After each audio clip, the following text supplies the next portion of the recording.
गुरुदैव दत्त. श्री सिद्ध आणि सरस्वती गंगाधरांचे अगणित उपकार. श्री सिद्धांच्या मुखातून श्री गुरुचरित्र ऐकून सरस्वती गंगाधरांच्या अंतःकरणामध्ये अद्भुत परिवर्तन घडलं. त्यांच्या अंगावर घाम येऊन रोमांच उठले, कंठ गहिवरला, देह थरथर कापू लागला आणि डोळ्यातून प्रेमधारा व्हायला लागल्या. योगमार्गामध्ये वर्णन केलेले सगळे सात्विक अष्टभाव त्यांच्यामध्ये दिसायला लागले. श्री सिद्धांनी सांगितलेलं श्री गुरुचरित्र ऐकून सरस्वती गंगाधरांच्या देहाची जाणीव हरपली. बोलणं थांबलं. देह हलणंही बंद होऊन ते समाधिमग्न झाले. हा परमानंदाचा क्षण असूनही श्री सिद्धांपुढे त्यामध्ये केवळ सरस्वती गंगाधरांचा व्यक्तिगत मोक्ष अपेक्षित नसून लोककल्याणाचं मोठं उद्दिष्ट होतं.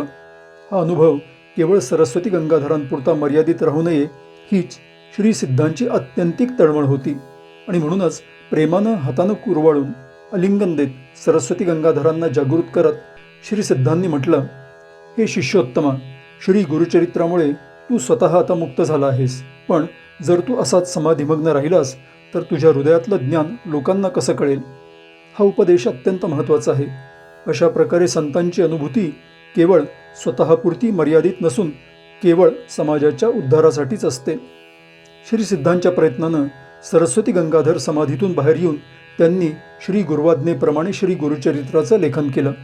आज आपण या ग्रंथाचा अभ्यास आणि पारायण जे करू शकतोय हे सगळं श्री सिद्ध आणि गुरुचरित्र लेखन करणाऱ्या सरस्वती गंगाधरांमुळेच असल्यानं आपण त्यांचे शतशः ऋणी असायला हवं. गुरुदैव दत्त.